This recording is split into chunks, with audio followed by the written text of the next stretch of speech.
ये शब्द ध्यान रखना है अपने को, ठीक है।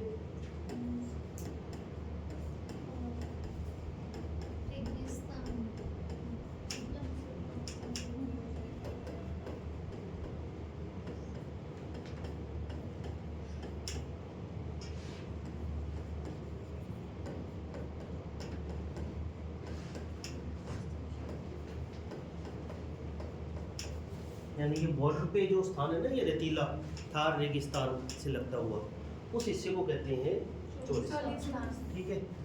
ये वाला देखकर ये पूछ सकते हैं, ये देकर नीचे 4 ऑप्शन अलग अलग डाल सकते हैं, ठीक है। गुजरात से लगता हिस्सा, थार रेगिस्तान से लगता हिस्सा, दक्षिण भारत में समुद्र किनारे लगता हिस्सा, कौन सा है इनमें से, ठीक है। इस तरीके से ध्यान रखना। चोलिस्तान और बनावली जो है वो 2 स्थान है। यहाँ एक है बनवाली हरियाणा में। इन दोनों स्थानों से हलों के प्रतिरूप मिले हैं। हल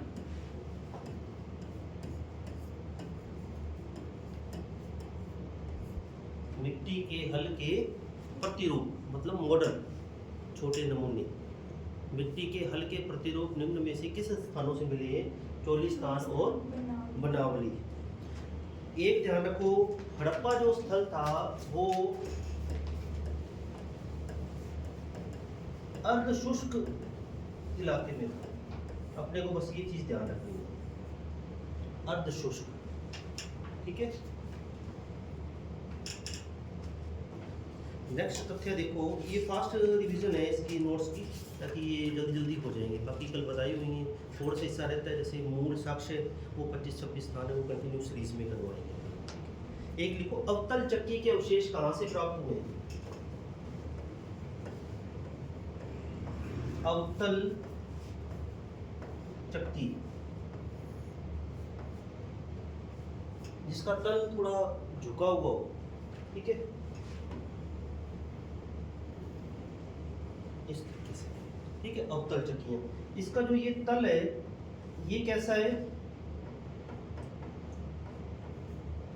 उत्तल, ठीक है। तल तो उत्तल है, लेकिन चक्की जो है ये अवतल है, ठीक है। अवतल चक्की मिली है मोहनजोदड़ो से।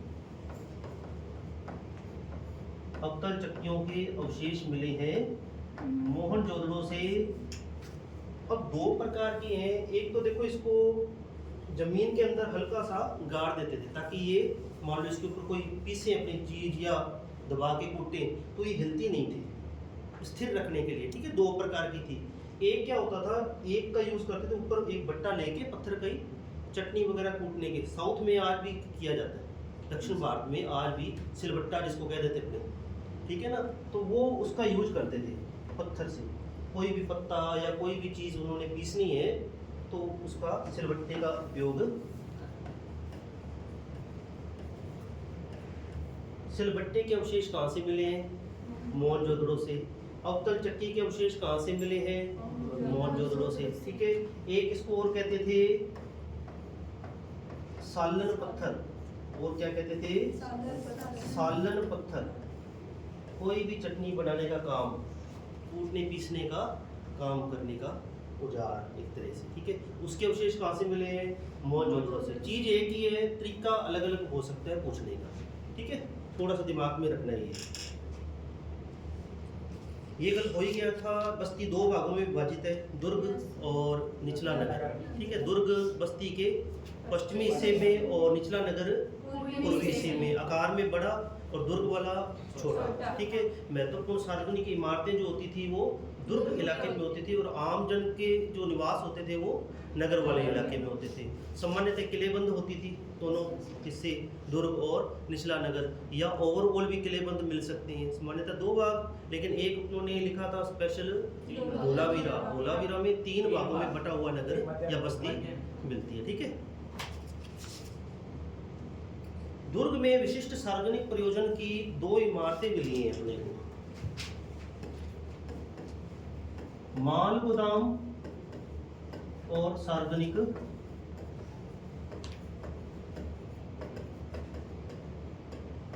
स्नानागार। ये दोनों कर दो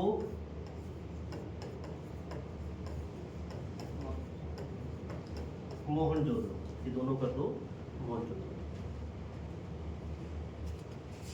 एक है शवाधान या कैसे मृतकों का संस्कार किया जाता था। जैसे आज वर्तमान में अपने कोई जला देते हैं या दफना देते हैं। एक जैसे पारसी धर्म है, उसमें शव को पहले खुला छोड़ दिया जाता है, जो भी परिंदे वगैरह मांसाहारी होते हैं वो खा लेते हैं, और बचे हुए अवशेषों को संस्कार कर दिया जाता है। इस तरीके से 3 प्रकार के वो हो गए। तो हड़प्पा सभ्यता में भी शवाधान के कितने तरीके प्रचलित थे? 3 तरीके प्रचलित थे। ठीक है, तो अपने 12वीं की किताब के हिसाब से देखो, इसमें गर्तों की बनावट भिन्न, जो कि सामाजिक भिन्नता का संकेत देती है। जो गड्ढे किए जाते थे संस्कार के लिए या शव को दफनाने के लिए, उनके आकार में भी भिन्नता मिलती है। वो भिन्नता हमको क्या दिखाती है? सामाजिक भिन्नता। और समाज में अलग अलग दर्जे के लोगों को अलग अलग तरीके से दफनाया जाता था। ये सामाजिक भिन्नता जो शब्द है ना, मतलब कीवर्ड हो गया ये क्या हो गया? इस कीवर्ड का रट्टा लगाना है अपने को। सामाजिक भिन्नता को दर्शाते थे शवों या गर्तों का आकार। शवों को दफनाने के लिए जो गर्त खोदे जाते थे, गर्त मतलब गड्ढा जो खोदा जाता था, उनके आकार सामाजिक भिन्नता को प्रदर्शित करते हैं। ठीक है, कुछ कब्रों में मृतभांड और आभूषण मिलते थे, और कुछ में सामान्य रूप से केवल शव को दफना दिया जाता था। तो जो महत्वपूर्ण व्यक्ति होता होगा, उसके साथ उसके जो डेली यूज़ की वस्तुएं थी वो दफना दी जाती थी। इससे एक और आइडिया क्या निकलता है? जो उसकी डेली यूज़ की वस्तुएं उसके साथ दफना दी, मृत व्यक्ति के साथ मरने के बाद भी जीवन की कल्पना वो करते थे, अस्तित्व मानते थे ना, कि भविष्य में वो कैसे रहेगा। तो उसकी जो डेली यूज़ की वस्तु उसको साथ ही दफना देते हैं। ठीक है, तो अगला देखो, मृतकों के तांबे के दर्पणों के साथ भी दफनाया जाता था। राजकीय शवाधान बड़ी मात्रा में मिले, जिनमें धन संपत्ति भी दफनाई जाती थी। ये 3 फैक्ट हैं, अपने को तीनों थोड़े से ध्यान में रखने हैं। ठीक है, मान लो डायरेक्ट ही कह दिया, सामाजिक भिन्नता को कौन कौन से तथ्य दर्शाते हैं? शवों को दफनाने की प्रक्रिया में सामाजिक भिन्नता को दर्शाने वाले तथ्यों को चार्ट निम्न में से कौन सा तथ्य नहीं है? तो ये 3 बातें मैंने बोली हैं, वो शॉर्ट में ABC में डाल दिया, और चौथा कोई तीसरा ही डाल दिया। तो अपने को ये ध्यान रखना है। ठीक है, इस तरीके से बता रहा हूँ आपको भी किस तरीके से अपने को वो क्वेश्चन का फ्रेमवर्क बन सकता है। फिर विलासिता की वस्तुएं आ रही हैं। विलासिता की वस्तुएं होगी 2 भागों में बांटी हुई है। एक तो डेली यूज़ वाली उपयोगी वस्तुएं जो यूज़ करते हैं, और एक जो हो गई जैसे दर्पण हो गया, आभूषण हो गए, कंघा हो गया, वो विलासिता की वस्तुएं हो गई। एक देखो शिल्प कार्य, हड़प्पा वासियों का शिल्प कार्य, क्राफ्टिंग, कोई भी हाथ से वस्तु बनाना शिल्प कार्य कहलाते हैं। हाथ से क्या चीज़ बनाते थे वो? सामान्य मनके बनाते थे, बाट बनाते थे, मूर्तियाँ बनाते थे, है ना। और भी जैसे बर्तन वगैरह हो गए, मिट्टी के मोहरें हो गई, ठीक है ना। ये सारे क्या हो गए? उनकी शिल्प कार्यों में शामिल की जाती हैं। मनके बनाना, शंख की कटाई, धातु का काम, मोहरे बनाना, बाट बनाना, ये सारे काम हो गए शिल्प कार्यों में। एक पत्थर आता है जो कि अलग अलग यूज में किया जाता था, कार्नेलियन। बस इस पत्थर का नाम लिखना है और आगे देख लेना है, ये लाल रंग का होता था। बस फैक्ट अपने को याद रखना है, कार्नेलियन डैश डाल के लाल रंग का। ठीक है, एक आता है लाजवर्द मणि, नीला रंग, नीले रंग का पत्थर। ठीक है, ये सामान्यतः कहाँ से मंगवाते थे? अफगानिस्तान से, ये मंगवाते थे अफगानिस्तान से। ठीक है, इसके अलावा भी जैसे जैस्पर, स्फटिक, सेलखड़ी आएगा।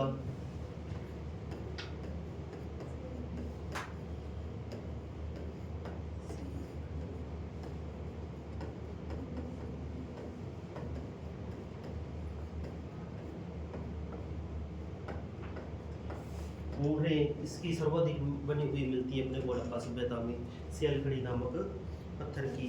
ठीक है, एक आता है फ्यांस।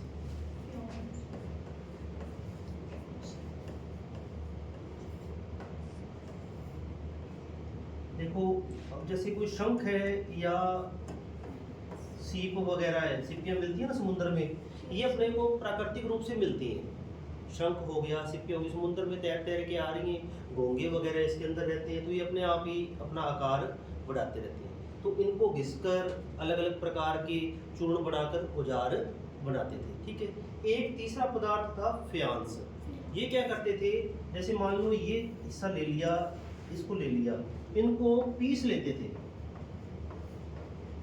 पीस कर इसका चूर्ण बना लिया। ठीक है, इन चीजों को पीस कर चूर्ण बना लिया और चूर्ण में कोई गोंद जैसा पदार्थ, चिपचिपा पदार्थ मिला दिया। ठीक है, तो एक जिस आकृति में उसको डालना है, चाहे वो छोटी कोई आकृति मूर्ति बनानी है या कुछ भी बनाना है उसका, फ्यांस का, पीस कर चूर्ण बना लिया, इन चीजों का चिपचिपा पदार्थ मिला दिया, उसके बाद वो आकृति बन गई और उसके बाद उसके ऊपर चमकीला पदार्थ का लेप कर दिया जाता था। जैसे चीनी मिट्टी होती है, पॉटरी होती है ना, बर्तन मिलते हैं अपने को, कटोरियाँ या कप वगैरह आते चीनी मिट्टी के चमकदार, तो वो चमकदार हिस्सा जो बन जाता था इससे, वो कहलाता था फ्यांस। ठीक है, ये 2022 वाले जो रीट है उसमें आया था ये क्वेश्चन, उसमें ये सेम ऑप्शन दे रखा था, पीस कर ये कर देते हैं, चमकीला पदार्थ बना देते हैं, फ्यांस से निम्नलिखित ये चीज़ें बनाते थे, बाट बना दिए, मूर्तियाँ बना दी, तो निम्न से कौन सी चीज़ नहीं बनाते थे, तो गलत तथ्य छांटना था अपने को। ठीक है, तो थोड़ा सा ये ध्यान रखोगे। फ्यांस, एक शब्द आता है टेराकोटा।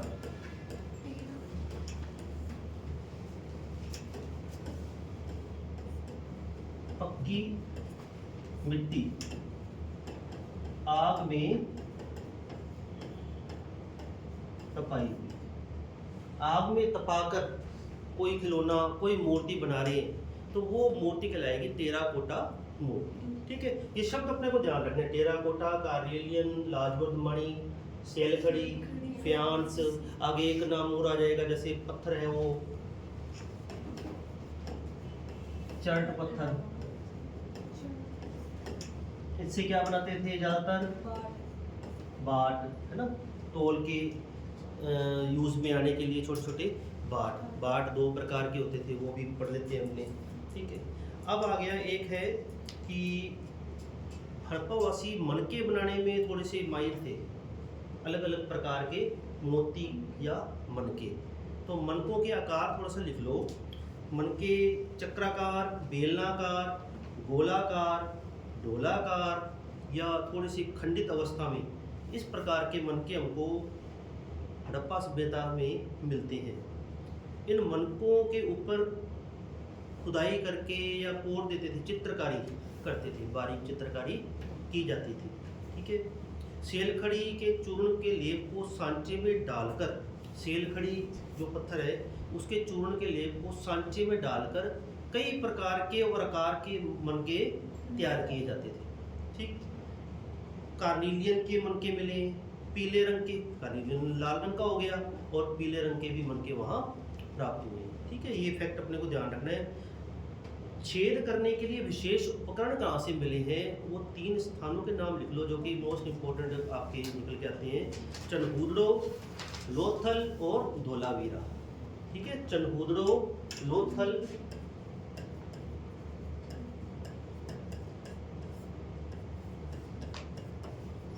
लोथल और धोलावीरा। मनकों में छेद करने के विशेष उपकरण निम्न में से किन स्थानों पर प्राप्त हुए हैं, इनमें से किस स्थान पर प्राप्त नहीं हुआ है, इस हिसाब से अपने को इस प्रश्न को तैयार कर लेना है। ठीक है, और चनहूदड़ों में एक अलग से विशेष कर लो, मनके बनाने का कारखाना, चनहूदड़ों में मनके बनाने का कारखाना मिला है।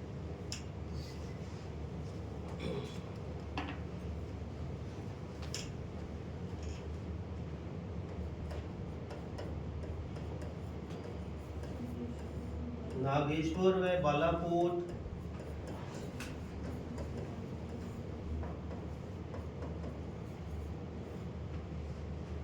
नागेश्वर बालाकोट दोनों बंदरगाह स्थल है, समुद्र के किनारे हैं। इसका लिख लो, शंख उपलब्ध हुए हैं यहाँ।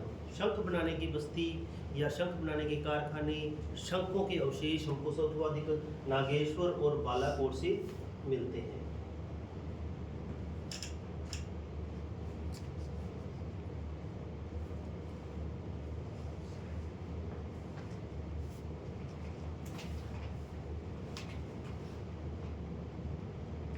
हड़प्पाई लिपि कैसी थी, कल बताया था।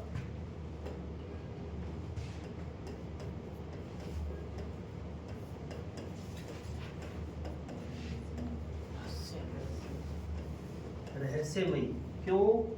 क्योंकि समझ नहीं आ रहा क्या लिखा उन्होंने, अपठनीय है। ठीक है,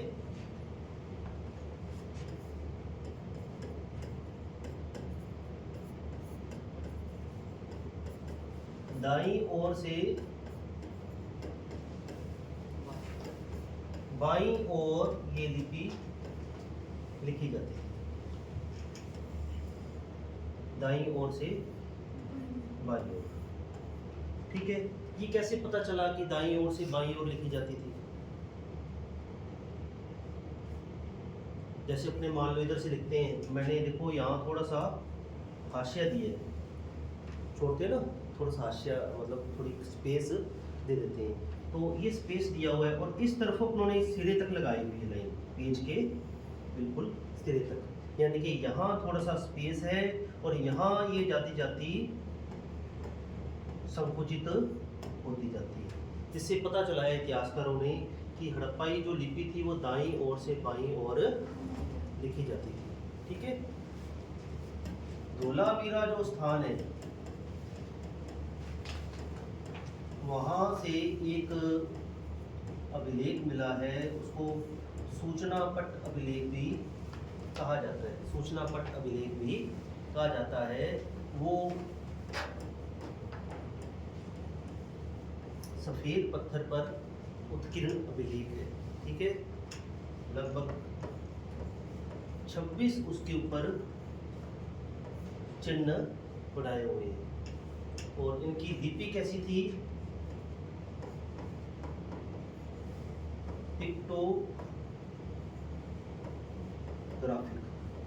पिक्टोग्राफिक या चित्रात्मक या चित्रात्मक। एक और शब्द भी आता है भाव चित्रात्मक।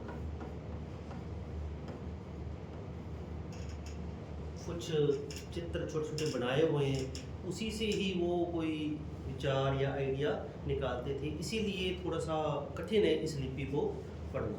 इतिहासकारों ने बहुत प्रयास किए। सबसे पहला प्रयास किया था 1853 में। हड़प्पा लिपि को सबसे पहले पढ़ने का प्रयास कब किया गया?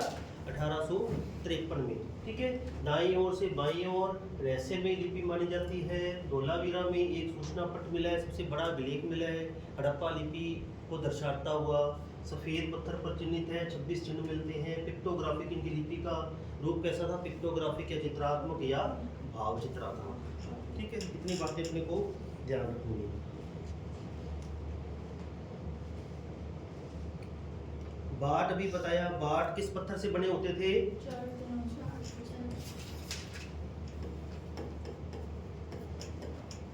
चर्ट नामक पत्थर से। और मोहरे किससे बनी होती थी? सेलखड़ी नामक पत्थर से। ये दो इसके भाग है। बाट जैसे तोल होता है ना, तोल, इनके तोल दो आधारों में बटे हुए थे। एक तो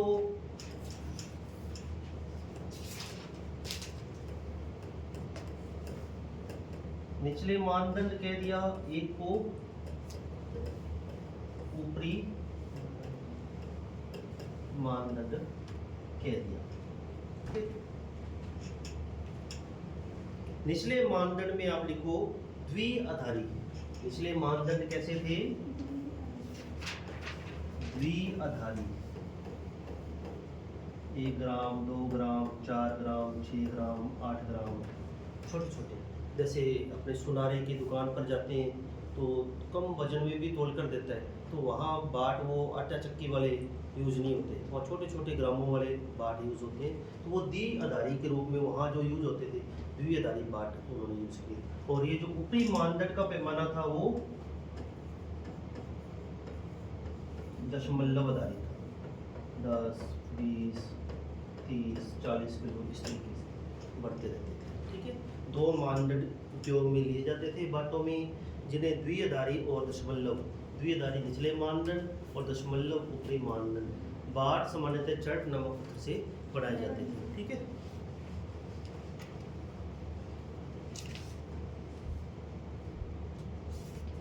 अब एक फैक्ट है कि उन्होंने कल पढ़ा 1921 और 1922, ये दो सन बड़े महत्वपूर्ण हैं, 1921 और 1922। 1921 में क्या हुआ? हड़प्पा स्थल खोजा गया और 1922 में मोहनजोदड़ो। ये स्थल किसने खोजा?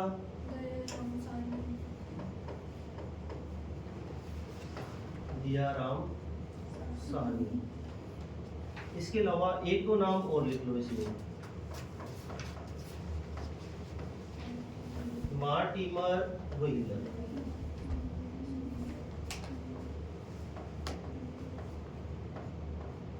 मैके, यानी कि इनका भी योगदान रहा है हड़प्पा स्थल की खुदाई में।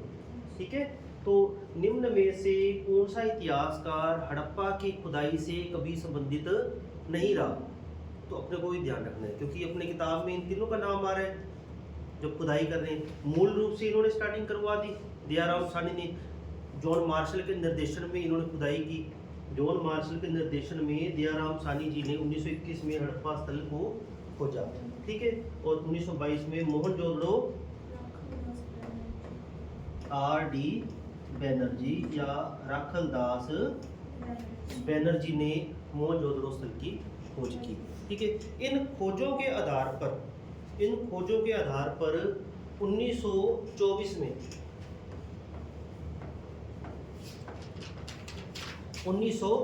में सर जॉन मार्शल ने पूरे विश्व के सामने इस सभ्यता के मिलने की घोषणा की थी।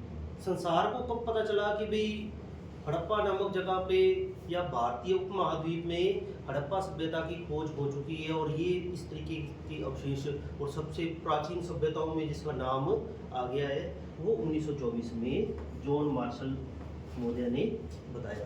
ठीक है, 1924 में भारतीय पुरातात्विक सर्वेक्षण के director general sir John Marshall ने पूरे विश्व के समक्ष सिंधु घाटी में एक नवीन सभ्यता की खोज की घोषणा की। ये सन, इनका नाम, अपने को दोनों चीजें ध्यान रखनी है।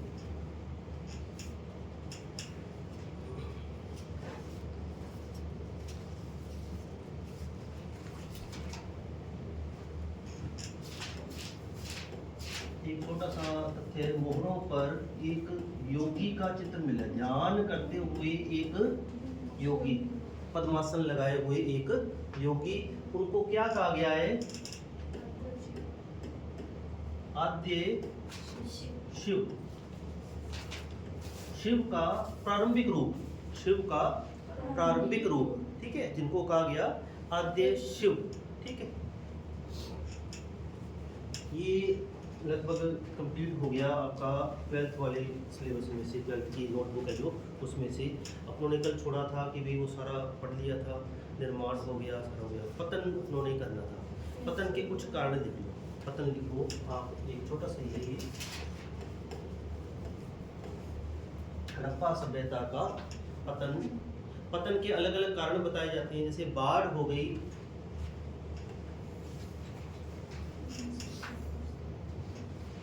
कोई इतिहासकार कहता है कि बाढ़ आई होगी तो इस सभ्यता के लोग और ये सभ्यता पूरी की तरीके से नष्ट हो गई। कुछ कहते हैं कि आर्य लोगों ने आक्रमण किया होगा, युद्ध हुआ होगा, उस युद्ध में ये पूरी प्रजाति नष्ट हो गई। ठीक है, कुछ इतिहासकार कहते हैं कि पारिस्थितिक असंतुलन हुआ होगा, पारिस्थितिक असंतुलन, यानी कि वातावरण में ही कोई फेरबदल हुआ, तो उस कारण से ये सभ्यता नष्ट हो गई। और कुछ इतिहासकार कहते हैं कि किसी महामारी का प्रकोप हुआ होगा तो ये सभ्यता नष्ट हो गई होगी। जैसे 2020 में कोरोना आया, कितने लाखों की संख्या में लोग गए, अपने बचे, क्योंकि अपने पास कोई टेक्नोलॉजी थी, अपनों ने टीका जल्दी बनवा लिया या कुछ ऐसा ना। तो उस समय ऐसी सुविधाएं नहीं होती थी, आज से 4000 साल पहले कोई सुविधा नहीं थी। तो मान लो महामारी आ गई तो कितनी तो जनसंख्या थी, ठीक है। तो कोई भी कारण हो सकता है, एक मत नहीं है किसी के ऊपर। इतिहासकार क्या है, एक मत नहीं है, अलग अलग इतिहासकारों ने अपने हिसाब से अलग अलग विचार प्रस्तुत किए हैं। तो ये लिख लो, बाढ़ का जो विचार किया था वो इतिहासकार कौन थे? S R Rao. आर्यों का आक्रमण का लिख लो, मार्टिमर व्हीलर। ठीक है। महामारी में कहते हैं कि उस समय किस महामारी का प्रकोप हुआ होगा? मलेरिया।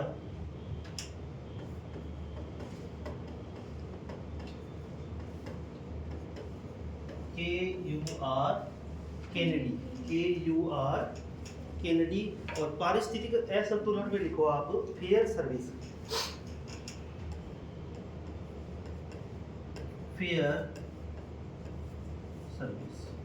ठीक है। कारण और उससे जुड़ा हुआ इतिहासकार, ठीक है। ये चार चीजें अपने को ध्यान रखनी है कि बाढ़, आर्यों का आक्रमण, पारिस्थितिक असंतुलन। हड़प्पा सभ्यता के पतन में पारिस्थितिक असंतुलन कारण को बताने वाले इतिहासकार निम्न में से कौन से थे? चारों नाम आ गए, तो अपने को फेयर सर्विस का ध्यान रखना है, ठीक है। महामारी में किसको माना गया है? मलेरिया को। केनेडी होते, ठीक है, इतना ध्यान रखना। अब देखो इसके प्रमुख स्थल और अवशेष जो साक्ष्य मिले हैं।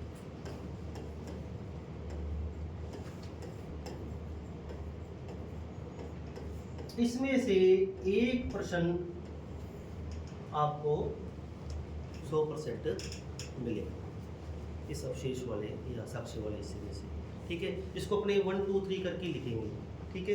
पहले लिखो आप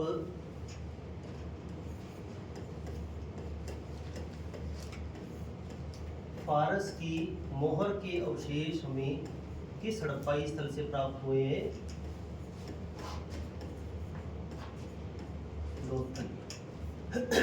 फारस की मोहर, यानी कि मध्य एशिया से व्यापार हो रहा है और वहाँ के लोग इधर आ रहे हैं, यहाँ मिली है मोहर, तो इसका मतलब क्या हो गया?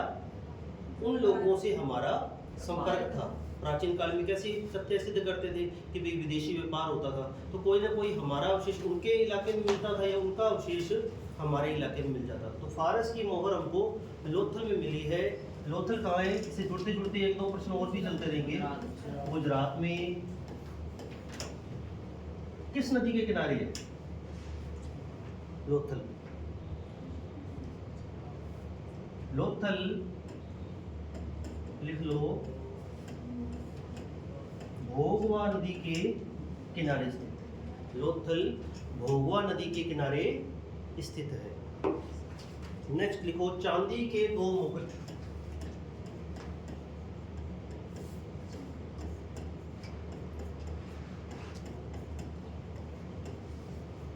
चांदी के 2 मुकुट हमको मिलते हैं कुणाल नामक स्थान से।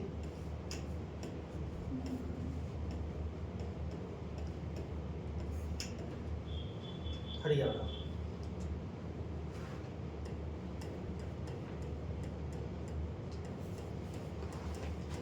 तांबे के रथ की आकृति के अवशेष। सबसे दक्षिणी पूरा स्थल कौन सा है? दईमाबाद, है ना। इस स्थल से हमको तांबे के रथ की आकृति के अवशेष मिलते हैं। लकड़ी की बड़ी नालियों के अवशेष।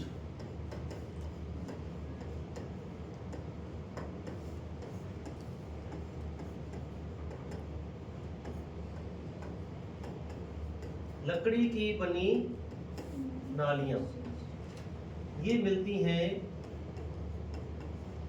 हनुमानगढ़ जिले में स्थित स्थान कालीबंगा।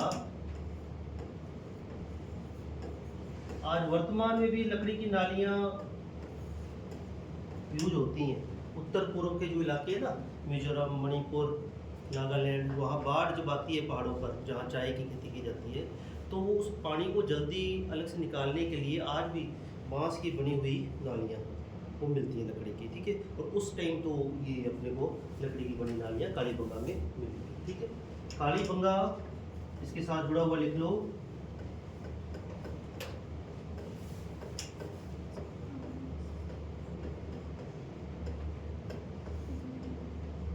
अमलानंद घोष खोजकर्ता, कालीबंगा के खोजकर्ता अमलानंद घोष। और 1961-62 के करीब बीवी लाल व डी के थापर महोदय के निर्देशन में क्या हुआ,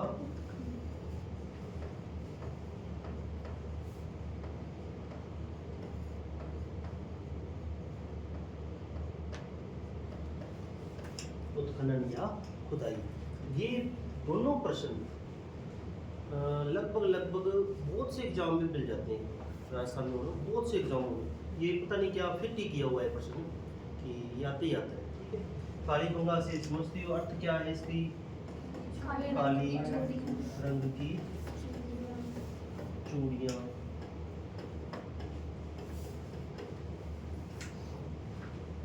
नेक्स्ट लिखो आप शंख या सीप उद्योग।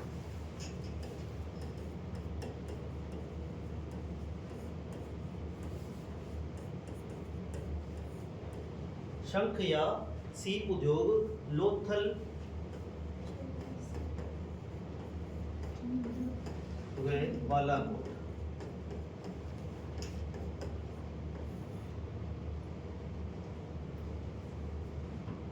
लोथल व बालाकोट। 6 नंबर पे लिखो। नेक्स्ट है नर्तकी की मूर्ति।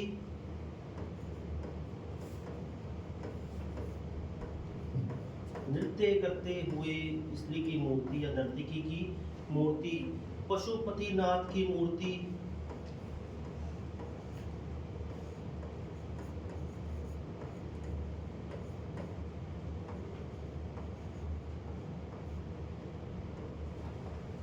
नेक्स्ट लिखो विशाल स्नानागार।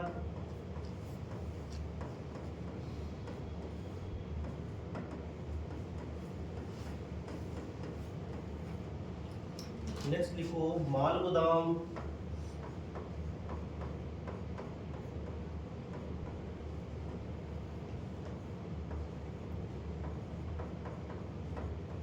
कुषाण कालीन स्तूप। ये सारे कहाँ हैं?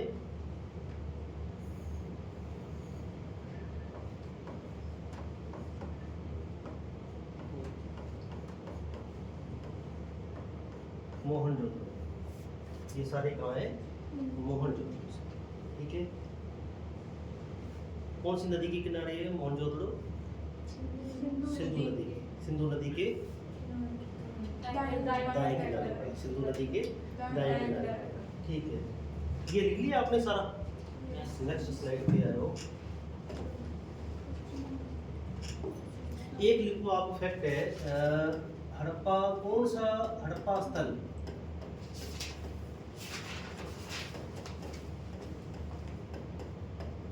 सात बार बसा, 7 बार उजड़ा? कौन सा है?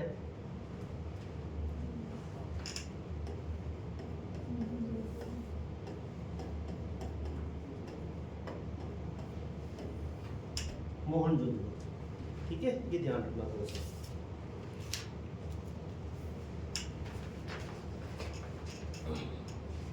कितने हो चुके थे पहले? 7 हो चुकी थी, 7 पॉइंट। 8 का लिखो आप, विशाल जलाशय।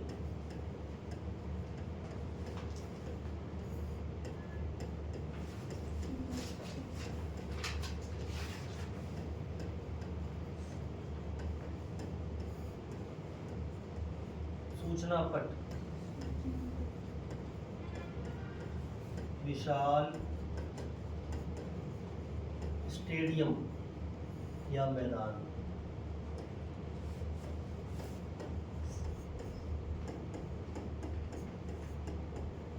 तीन भागों में बटी बस्ती।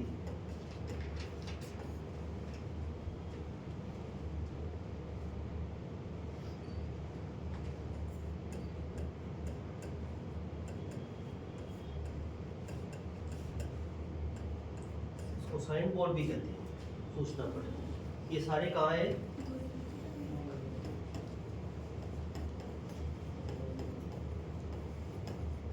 सबसे सुंदर व्यवस्थित बसा हुआ ये उस समय का शहर था, ठीक है। सबसे सुंदर व्यवस्थित बसा हुआ शहर था धोलावीरा गुजरात में। धोलावीरा गुजरात में।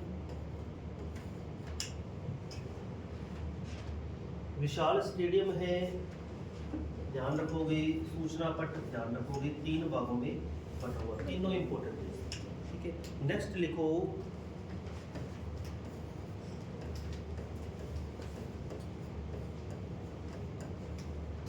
अग्नि वेदिका के अवशेष।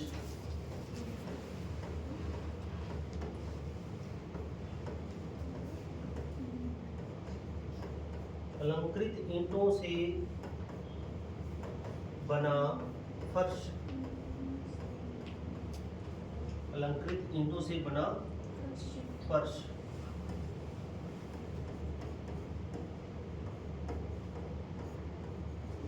जुते हुए खेत, ब्रैकेट में कर लेना, एक साथ 2 फसलें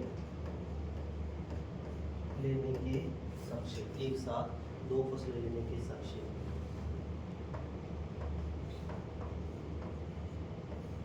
शल्य चिकित्सा यानी कि सर्जरी, ऑपरेशन, ठीक है। शल्य चिकित्सा, एक खोपड़ी मिली है बच्चे की,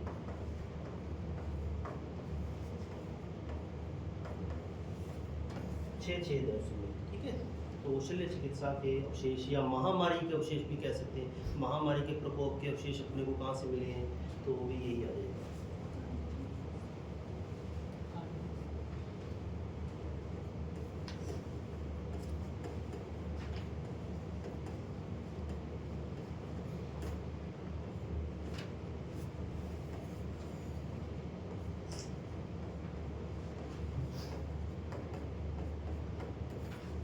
साली मुद्दा, ठीक है। नेक्स्ट लिखो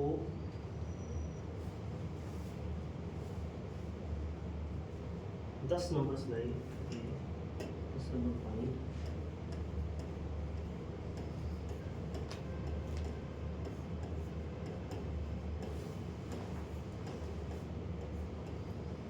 अकेला अग्नि वेदिका लिख के उसके आगे कर दो आप लोथल कालीबंगा।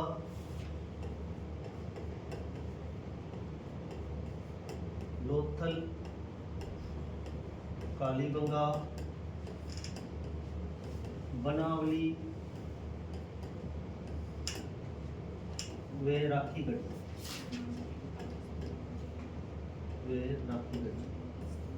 इन सभी स्थानों से अग्नि वेदिका के प्रमाण या अग्नि कुंड के प्रमाण मिलते हैं। टूटी हुई स्केल के साक्ष्य,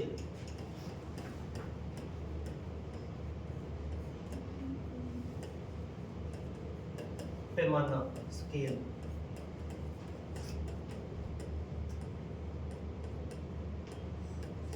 मोहनजोदड़ो, टूटी हुई स्केल या पैमाना मोहनजोदड़ो। गोदीवाड़ा,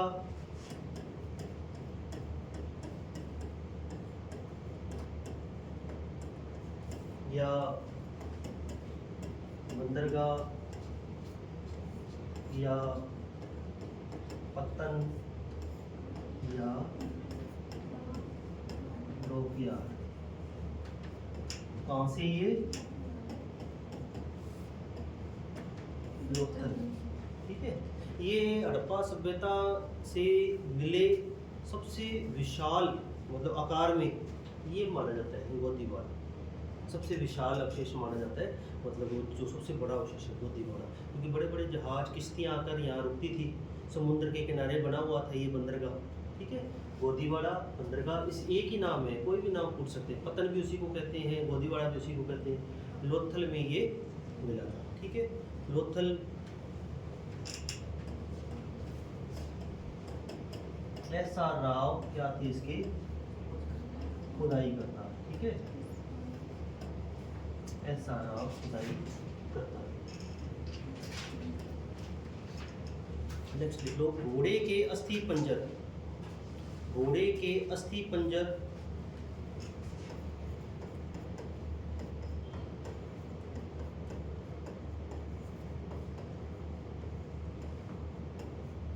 घोड़े से परिचित नहीं थे ये, घोड़े से परिचित नहीं थे। ठीक है, इसलिए थोड़ा सा स्पेशल ये घोड़े का। घोड़े के अस्थि पंजर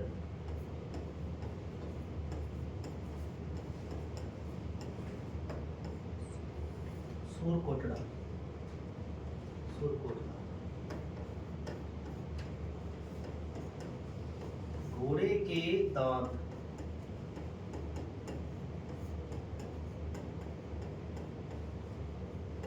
राणा गुंडई, राणा गुंडई।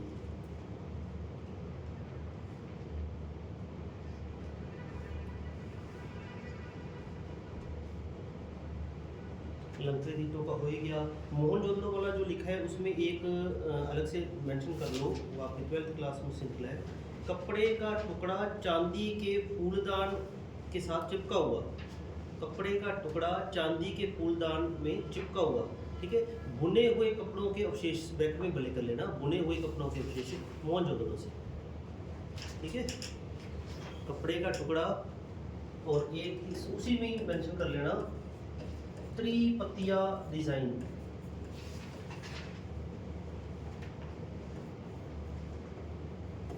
वो जो योगी की मूर्ति मिली है ना, तो योगी की मूर्ति के ऊपर एक शॉल ओढ़ा हुआ है।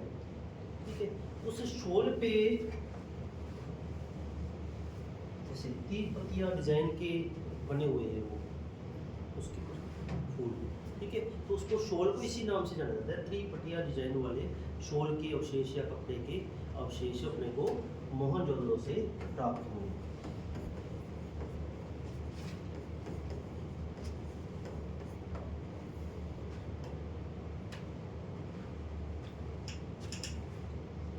इसके अलावा एक दो बातें, जैसे आप ये तो सभी परिचित ही हो, ग्रिड पद्धति क्या थी, जैसे ना चेस बोर्ड पैटर्न पे जाल बन जाता है, ग्रिड जाल को कहते हैं, उस आधार पर इनकी नगर योजना होती थी। नगर योजना किस आधार पर होती थी? ग्रिड पैटर्न पर, व्यवस्थित रूप से बसे हुए। जैसे कोई छोटी गली है, फिर वो आगे चलकर मुख्य सड़क से, फिर मुख्य सड़क आगे चलकर महामार्ग से मिल जाती थी। ठीक है ना, इसी तरीके से नालियाँ होती थी उनके घर की, जो नालियाँ होती थी, नाली पहले गली की नाली से, फिर आगे चलकर वो सड़क से, सड़क के बाद मुख्य जो नाला बहता था उसके साथ मिल जाती थी। व्यवस्थित रूप से ये काम सारा करते थे। और नालियों की जो व्यवस्था थी, वो नालियाँ इनकी मिली हैं ऊपर से ढकी हुई, नालियाँ मिली हैं ढकी हुई, और थोड़ी थोड़ी दूरी पर मेन होल बनाए गए हैं। ये शब्द है मेन होल, वो नालियों की समय समय पर सफाई वगैरह करने के लिए, जैसे ढक्कन वगैरह आजकल लगाते हैं ना अपने, तो वो मेन होल उस समय उनकी सोच थी कि भी इनको सफाई कैसे करा करेंगे। तो नालियाँ बड़ी गहरी भी होती थी उनकी। किताबों में कई चित्र हैं, जैसे आदमी खड़ा है और उसको गहरी नाली में खड़े हैं, तो उनके ऊपर से ढके हुए इस तरीके से। ठीक है ना, तो ये मेन होल शब्द अपने को ध्यान रखना है, इसको शोषक कूप भी कहा जाता है।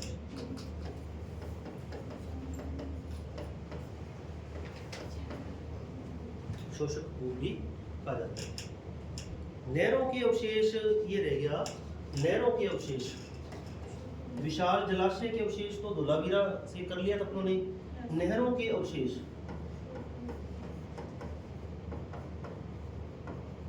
ये कहां से है? शोरतुगई।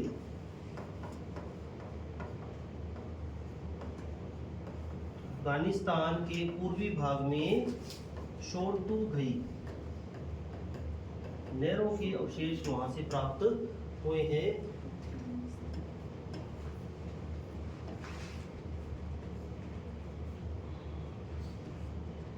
इस तरीके से दो स्थान है, मंडी का शोरतुगई, ठीक है ना, बाहर अफगानिस्तान से, भारत से बाहर। तो उस समय तो भारतीय उपमहाद्वीप कहलाता था, तो आज का जो पाकिस्तान आज ही बने 1947 के बाद, उस समय तो साझा ही हिस्सा होता था, ठीक है। तो ये लगभग आपका हड़प्पा सभ्यता वाला जितने भी फैक्ट थे वो तैयार हो गए, ठीक है।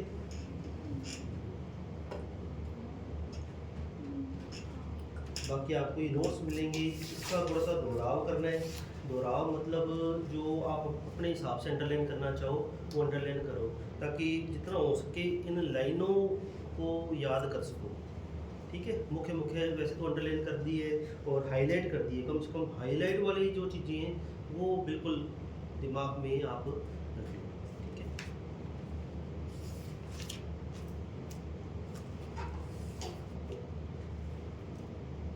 ये चलती है, ये चलती रहेगी।